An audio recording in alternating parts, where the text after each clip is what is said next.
one of the largest ethnic groups in early Pennsylvania spoke German, but today we call their language Pennsylvania Dutch. My guest, Professor of Germanic Linguistics Mark Louden, calls Pennsylvania Dutch a truly American language. Learn why he says that and learn a little Pennsylvania Dutch to share with family and friends.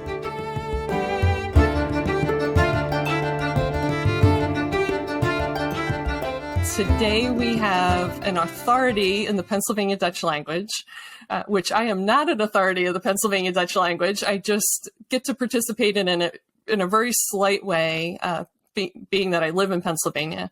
But we have Dr. Mark Louden with us today.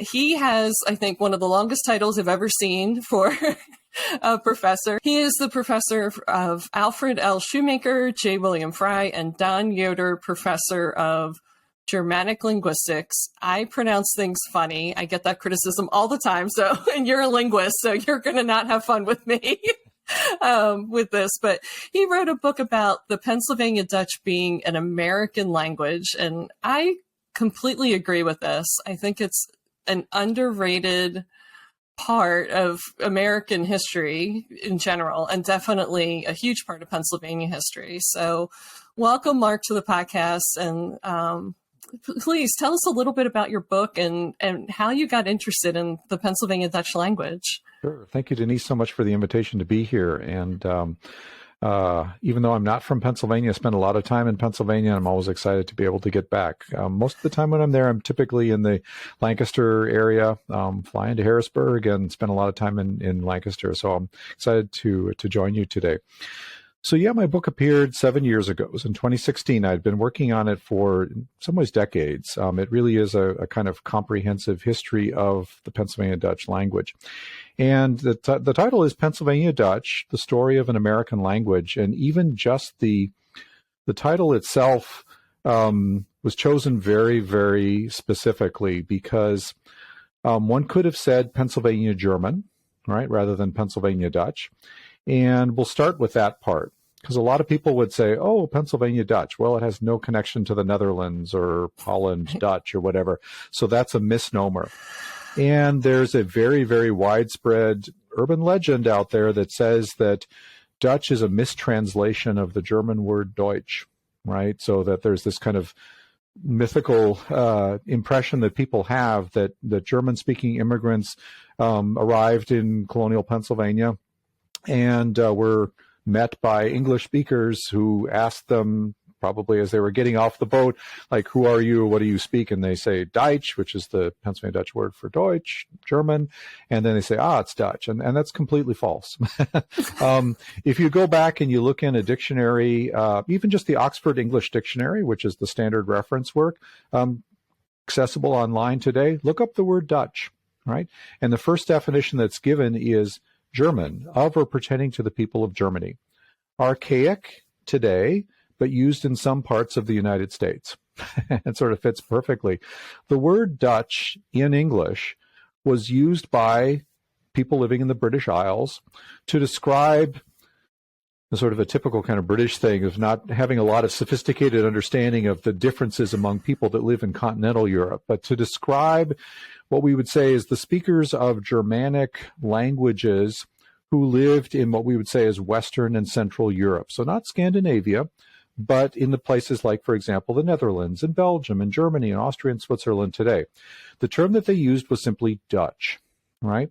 And that's an old Germanic word that, of course, is cognate. It's related to, it comes from the same source as the German word for Deutsch. But it basically just meant, our language, right? The language or our people, right?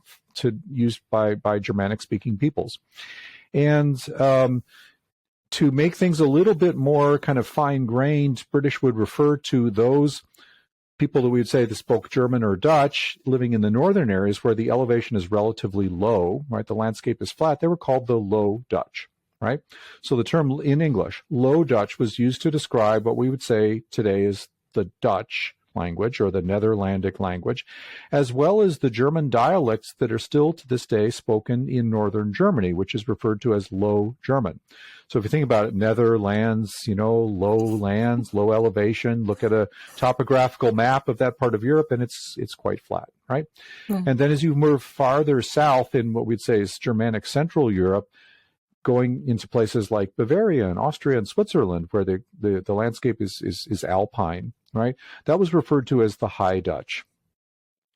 So some folks are familiar with the term High German, right? High German basically is kind of shorthand for Standard German. And the reason that High German or Standard German is referred to as High German is because the Standard German language, right, that's used in media and writing and has been for centuries now, derives most closely from the High German dialects. In other words, the dialects that were spoken in areas of higher elevation in Central Europe. So it's not a misnomer to call Pennsylvania Dutch Pennsylvania German. That's accurate. But that term itself has never really been embraced by the speakers themselves. They basically have followed the 18th and early 19th century usage in English, right, of Dutch to describe themselves. So it's not, it's not a misnomer. It's not inaccuracy. It's basically just carrying on a feature of English that was, the norm in the 19th century. The word German, incidentally, is in fact a relatively late borrowing into the English language. It comes to English by way of Latin. Right. Okay. The Romans were talking about Germania, right? Germania. And I mean, ultimately they got the word from a Germanic root. There's no question about that. But basically the word German, Germanic, all these things, these are all Latinate words. So that's the first aspect of the title of my book is that I prefer to embrace the term that the speakers of the language themselves use. Right. And that's I mean, that makes sense. I think that's respectful, right? If somebody calls themselves X or identifies as, like I speak this language, well, then you call it that language. You wouldn't change it to something else. Yeah. It's like with Native American, tribal names, that sort of thing. I mean, there are some people that would say, well, you're the Delaware Indians. And they would say, well, actually, we're the Lenape people. That's our, So, as you say, it's a marker of respect, I would say. Yeah. And so for those of us that are researching in Pennsylvania, and we have our ancestors with their Germanic surnames, they could be a speaker of Low Dutch or Pennsylvania Dutch, or they could be a High German speaker. Is that what I'm to gather from what you're saying, or was everyone speaking the Pennsylvania Dutch dialect while they were here? Okay, so a couple of things we need to talk about. What is a dialect? What is a language? That sort of thing too. Yeah, get me and straight. we'll kind of go back to the title of the book, and the subtitle is The Story of an American Language. And I use the term American language because a lot of people refer to Pennsylvania Dutch as a German dialect. Okay. It is related to German and German dialects specifically, but it is really not, we say, mutually intelligible, certainly with Standard German. So a Standard German speaker from Europe coming over and listening to Pennsylvania Dutch will be able to pick out individual words, but not really get the gist of what people are saying, right? So it's not like, for example, British English and American English, where you'd say, oh, you can recognize that somebody is from, one place or the other, and you can understand one another pretty well, extremely well. But that's not the case for Pennsylvania Dutch and German. So it really is structurally quite different. Why is it different? It derives from a relatively compact group of regional dialects from an area that's in southern Germany, not far southern Germany, but sort of central western Germany, that's referred to in English as the Palatinate. So we talk about, say, Palatine migration. The Palatinate was a very, very important source of German speakers migrating to North America, already starting in the earlier colonial era, actually late 17th century, to New York. So, for example, there's like New Paltz, New York, and there are folks that are familiar with early Germanic genealogical roots in North America. The earliest Germans that came to North America were Palatines that came from the Palatinate, that came to New York, and then very quickly also started coming into southeastern PA. So it's that is the Palatinate area is part of the High German dialect area, right? Okay. So there were no Low German speakers that were part of the colonial mix. And there were speakers from, adjacent areas. So what we refer to as the Alsace region of eastern France, which is a German-speaking area historically, Swabian area. There were some Swiss, although most of the Swiss did not come directly by way of from Switzerland to Pennsylvania. They came by way of the Palatinate. Some of them had been there for at least a generation or two. But by and large, the overwhelming group of German dialect speakers who came to colonial PA were from the Palatinate. And so if one can go back to the Palatinate today and find speakers of Palatine German, so not standard German speakers, but speakers of Palatine German, you definitely recognize a lot of similarities. But even there, I've had this experience frequently where I've presented in Pennsylvania Dutch to groups of Palatine German speakers today, and you realize that 250 years of separation has really left its mark, right? So again, and I've heard this expression so often, they say, I recognize every word you're saying, but I have no idea I don't understand what you're talking about. Oh, wow. Okay. So it really is, I say it's kind of like, it's an American language because it really it's not indigenous per se to America, but it is something that is really uniquely American. You can't go to the Palatinate or somewhere in Germany and find a village where you say, aha, they're speaking Pennsylvania Dutch. So it's autonomous. And the terms dialect and language, there are no real hard and fast definitions about when a dialect stops and becomes a language.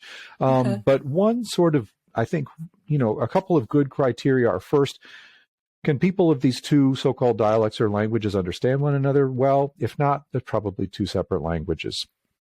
And second, if their mindset, right, or their kind of worldview is really sort of distinct from one another, then it's also probably going to push the needle toward calling them separate languages. And really, since the late 18th century, there's been no real contact in any kind of direct way with the descendants of these Palatine German immigrants to Pennsylvania and their cousins in Europe. It's really, this is true for lots and lots of immigrant groups in North America, where there's just not necessarily a lot of contact anymore. And so the autonomy is very much there. And you look at all the major aspects of Pennsylvania Dutch culture, like foodways, right? Like things like shoe fly pie. That's completely American.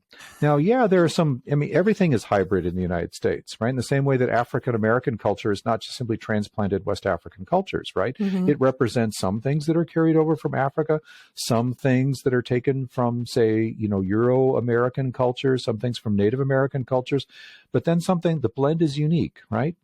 And, Pennsylvania Dutch is, in a really positive sense, a hybrid American culture. Yeah. So the people that came over, the German speakers that came over in 1848, as they were having their kind of color revolutions over there, just uprisings, we got another wave of German-speaking immigrants because, Germany wasn't Germany until 1870. And so those folks, they spoke what language? Great question. So the vast majority of Americans of German ancestry, and that's the highest ancestry that Americans generally claim, it's somewhere in the neighborhood of like 14%, but it's higher than English or Irish, right? Yeah. The vast majority of German immigrants who came to North America did come in the 19th century. 18th century was tiny, a drop in the bucket. To Pennsylvania, we know on the basis of ships lists, that kind of thing, about 81,000. In the 19th century, we're talking in the order of about 7 million, right? So it's large numbers, including to places like Pennsylvania. So and you're right, they started coming in about like the 1830s, the earliest, but really 1840s, and then really accelerating after the Civil War. So what were these people speaking? By and large, many of them were speaking a form of Standard German, because in that essentially 100 years or so between the high point of German-speaking immigration to Pennsylvania, which was basically late 1740s, around 1750, and then really drops off. It's just this kind of blip in the middle of the 18th century and then drops off until the American Revolution, where it just basically stopped for a couple of generations.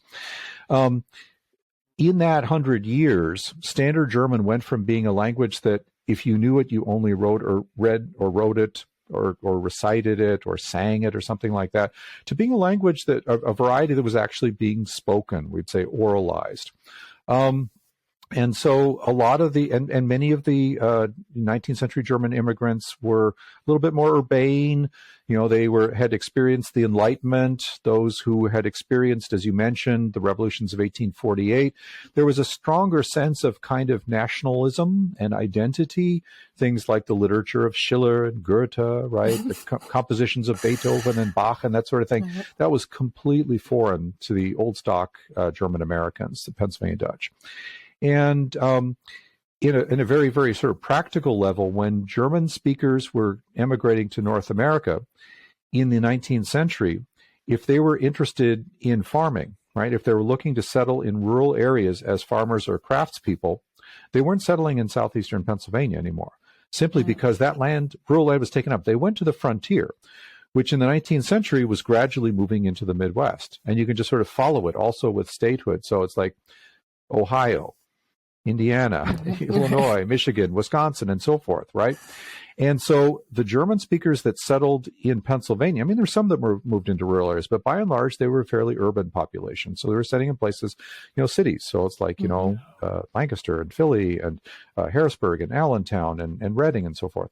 And as city dwellers, they regardless of their German ancestry or anything like that, as city dwellers, they were inclined to kind of look down on the country bumpkin neighbors, right?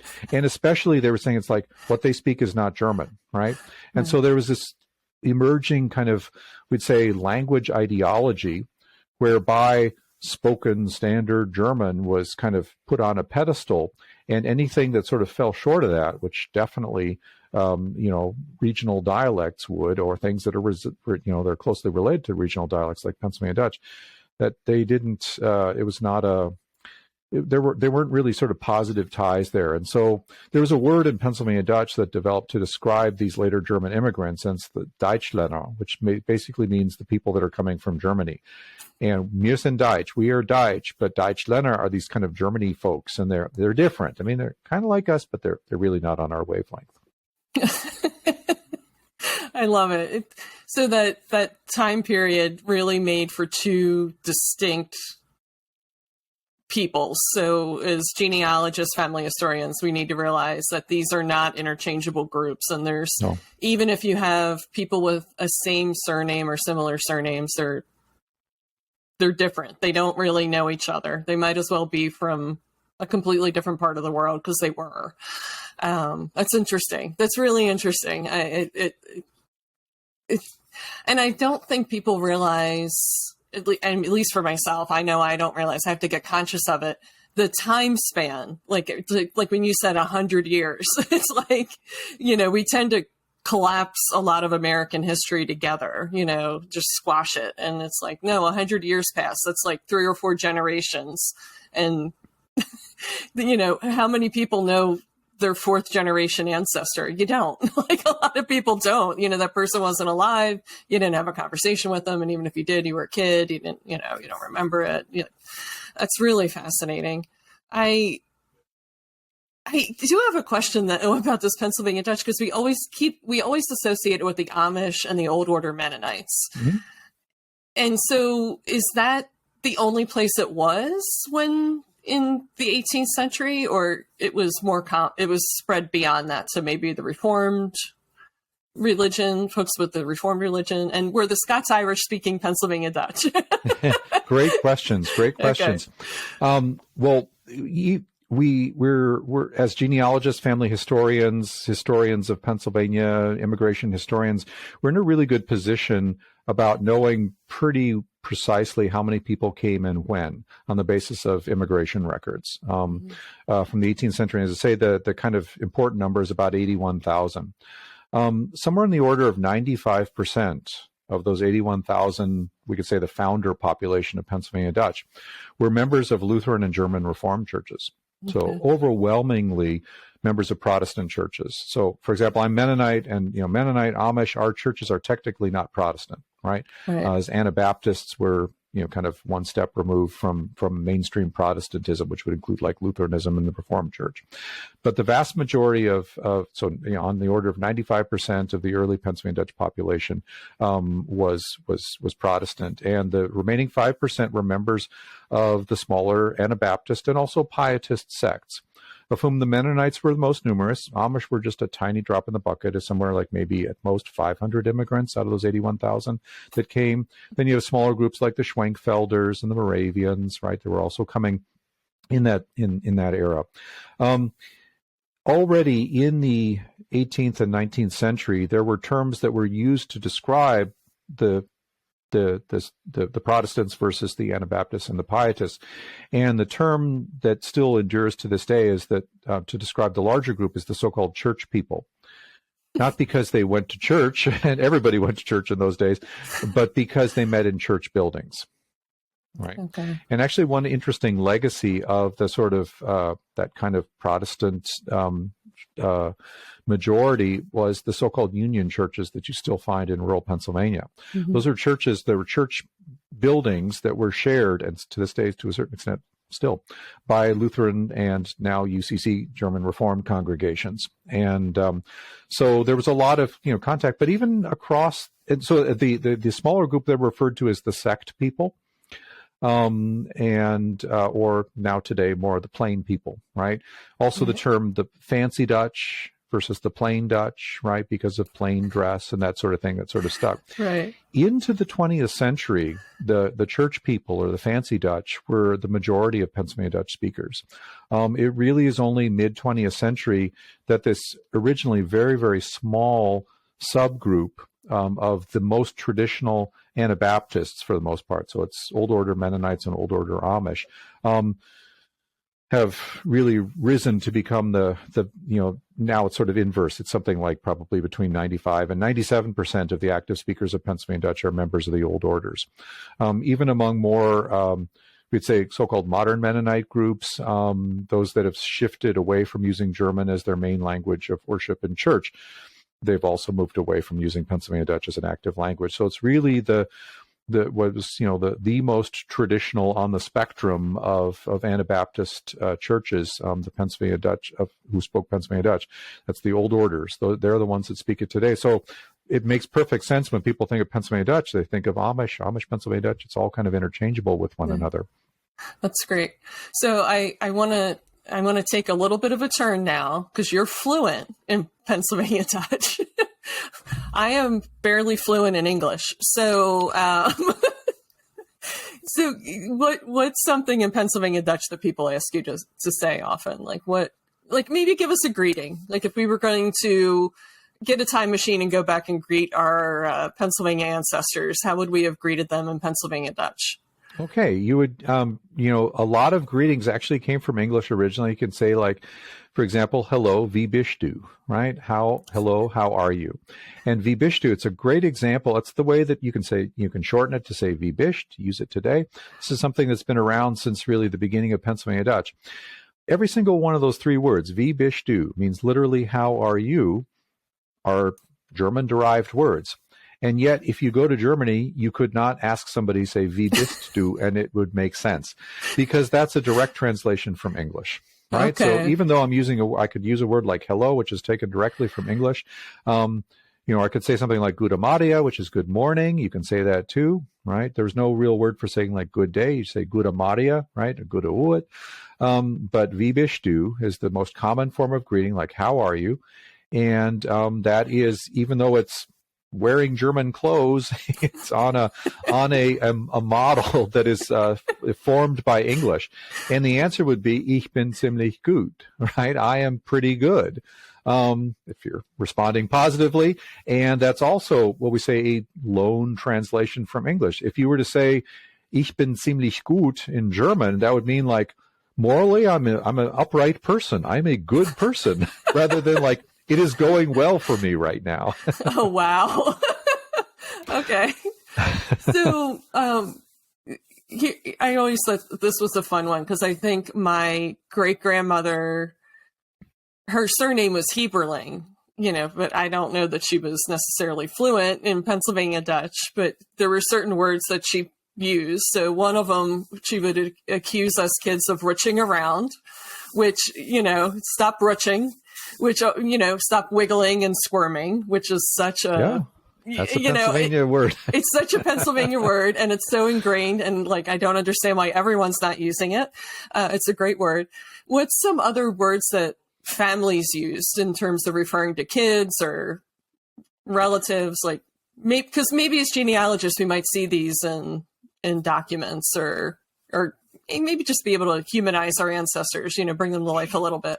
Sure. So rutsch is an excellent example of what we call a borrowing from Pennsylvania Dutch into regional Pennsylvania English. There are other words like that, to spritz, right? To spritz the flowers, right? That kind of thing. And then there are sort of direct translations that are going, we talked about translations from English into Pennsylvania Dutch. It goes the other direction too. Like, for example, what for a book is that, right? Plus one book is sell. What for a, right? What for a car do you drive, right? That kind of thing. That's a sort of classic Pennsylvania-ism. Mm-hmm. Now, there's actually one word that's entered into general American English that comes from Pennsylvania Dutch, and that is to dunk, as in like Dunkin' Donuts, right? To dunk something. Oh, wow. It's actually from Pennsylvania Dutch dunge, which means to immerse. Okay. The name Dunkard, right, which is one of the Anabaptist and Pietist groups that's now referred to as the Brethren today, they were known as Dunkards, right, because they were practicing full immersion baptism, right, mm-hmm. Dunge. So every time I drive past a Dunkin' Donut, I think, hey, there we go. We've got something that's come from Pennsylvania Dutch. So dunge would be one word there too. Yeah. Hansvast, right, is a word that's used to describe like a clown or something. Hansvastig in Pennsylvania Dutch would mean like a little rascal, that kind of thing. There are lots of expressions that in terms of like, say, like how to discipline children, like schik or schik scheid all. In other words, like behave yourself. Mm-hmm. Those are things that don't necessarily, may have carried over into English when maybe parents or grandparents were interacting with kids or grandkids that were no longer active speakers of Pennsylvania Dutch. Rich is a very good one as well.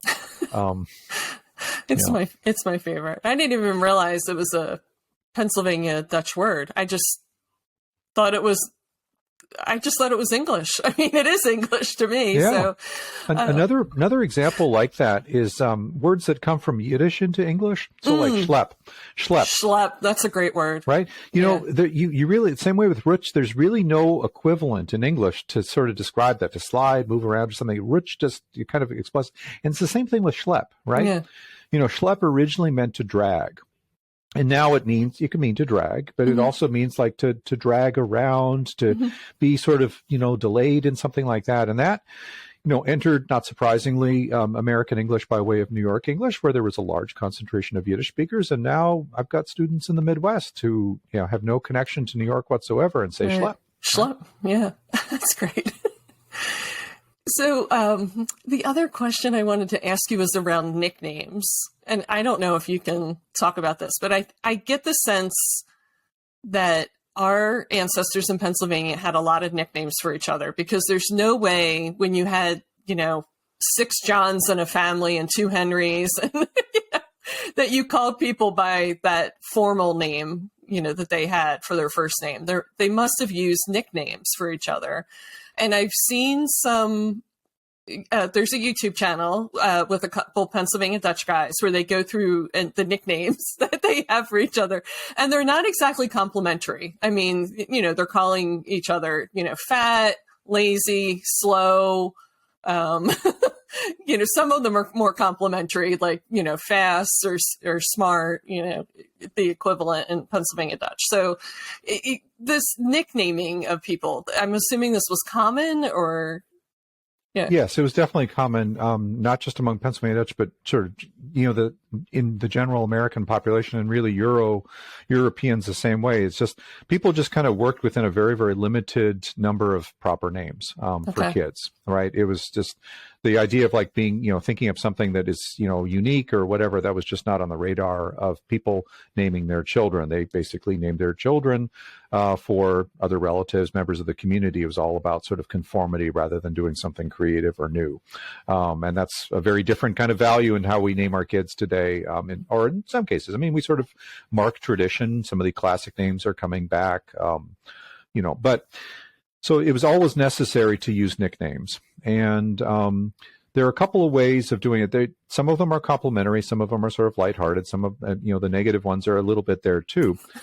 Keep in mind that a lot of German family names are in fact coming from personal characteristics. So like gross, right, means tall, right? Klein means short, small. Kurz means short. I mean, there are a lot of family names that actually come from physical characteristics, or things like, light-haired, or, with blue eyes, or these kinds of things, or long ears, or pointy noses, or these kinds of things. Or, describing things that we would consider sort of negative aspects today. The Amish are actually a really good example of naming practices, because they still, for the most part, especially Lancaster or Pennsylvania-based Amish and older Mennonites, they typically do not go for a lot of creative, you don't find many Derricks, right? Or names that are not sort of like traditionally older New Testament names, right? Among the old orders. And so there's, you say Amos at a family reunion and you've got 15 guys turning their head around. So the one way of sort of disambiguating that is to come up with nicknames. And the nicknames are usually among the Amish, because you try to be nice to people, complimentary of things like, say Cookie John, right? So it's at some point, this guy named John, was really, fond of a particular batch of cookies or something like that. And it's like, oh, he's a cookie guy. He always likes going for 3 or 4 cookies, at dinner. So it's Cookie John or something like that. You also have nicknames for where people come from. So it's like, oh, living near the Conestoga Creek, right? Or Peckway or something like that, or Gordonville. Another way is to sort of use what we call like a sort of a patronymic. So it's like, I was at an old order a Mennonite wedding once, and they were announcing the names of the couples as they were coming in. And they were saying, it's like Mr. and Mrs. Ivan Martin. And there were 2 older gentlemen sitting next to me. And they said, in Pennsylvania Dutch, I said, what Ivan Martin? And they said, John's Ivan. And then the guy was still puzzled, and he goes back, he goes, Israel's John's Ivan. Right? And he goes, oh, okay. Right. And that's known among Mennonites as the Mennonite game, right? Sort of figuring out where you come from. But that's a way of kind of disambiguating the names there too. That's oh, that's great. Oh, yeah. Now I really want that time machine to know as they're describing the descendant work. So what do you wish I had asked you about the Pennsylvania Dutch language? I find when I interview people, there's always something that I didn't ask that they want to make known to the audience of genealogists and family historians. Maybe a common misconception or... Well, for family historians, I myself am a complete genealogy junkie for myself, and actually in my work at the University of Wisconsin, I lead a research institute, the Max Kade Institute for German American Studies, which serves a lot of family historians and genealogists. As a matter of fact, tomorrow we're having a online workshop on learning to read the Old German script. Which is really necessary and a challenge for those of us that work with, especially 19th century documents. I think one thing that's important for family historians, genealogists, working with, say, primary materials to be familiar with is that literacy in the 19th century among Pennsylvania Dutch kind of involved a blend of Standard German and English, as well as influences from Pennsylvania Dutch. So you can find documents that look to be like in beautiful sort of Standard German. I mean, the penmanship is really beautiful, look to be written in Standard German. And then if you know something of Standard German, you're realizing that the spelling is very non-standard, use of vocabulary, these kinds of things are not stuff that you would find necessarily in a Standard German dictionary. It's very common for Pennsylvania Dutch speakers, especially in the first half of the 19th century, to have learned to basically kind of do their letters in German. But they weren't really learning Standard German as an active language. And so it's their kind of vernacular, their everyday Pennsylvania Dutch, that then gets basically sort of written in it's a little bit like, if you look at so-called English dialect or read Mark Twain or something like that, it's referred to as I dialect in English, where you have like, okay, this is using English letters, and this is ostensibly an English text, but it's quite different from, say, Standard English. I think that's a challenge, and realizing that no, this was not just sort of errors, that Pennsylvania Dutch is not just a collective, group of bad, it's not bad German. It's just, the norms for modern standard German really developed, late 19th century, early 20th century. So basically, when people were writing personal letters or writing information on fraktuurs, right? Birth documents and marriage documents and these kinds of things. And then Germans will look at it and say, oh my gosh, there are all these errors there. It's like, well, as long as you were understood, it really didn't make a difference how you spelled things, right? And this was true in English at the same time too, right? I did a presentation on sort of spelling variation in Pennsylvania Dutch and compared with English. And if you can find a Wikipedia page on how William Shakespeare wrote his name, and there's like a half dozen ways that the guy himself, right, was spelling his own last name. Do you have that extra E, the 2 extra E's? Do you drop it off at the S or something like that? Right. So I'd say it's, keep an open mind if you're working with German language documents to see, some standard German elements, some things that are no longer in modern standard German, and certain elements of Pennsylvania Dutch, and certainly English, because from the beginning, Pennsylvania Dutch speakers have always been bilingual, right? There's no such thing as a monolingual speaker of Pennsylvania Dutch, unless you're talking about a preschool age kid or something like that. So basically, English is part of the mix too. Okay. That's great. And I love the term spelling variations. I believe in that too. There's no such thing as a misspelling in family history research. You're always open, and you're saying letters out loud to try to translate that. Like, what could that look like in written text? Yeah. My Strebigs was one, sometimes that was STRWICK, instead of STREIB, it's like, sometimes the B and the W, depending on that German accent. Yeah. One thing that's also, I think, useful, kind of a tip for family historians, to sort of distinguish between folks of Pennsylvania German or Germanic ancestry from Pennsylvania whose ancestors came in the 18th century versus later in the 19th century, you find a lot more Anglicizations of German names among the old stock, so the 18th century folks. So for example, a name like Harbaugh, right? Henry Harbaugh is kind of a famous Pennsylvania Dutch author. That's anything that ends in AUGH is almost certainly Ach in German.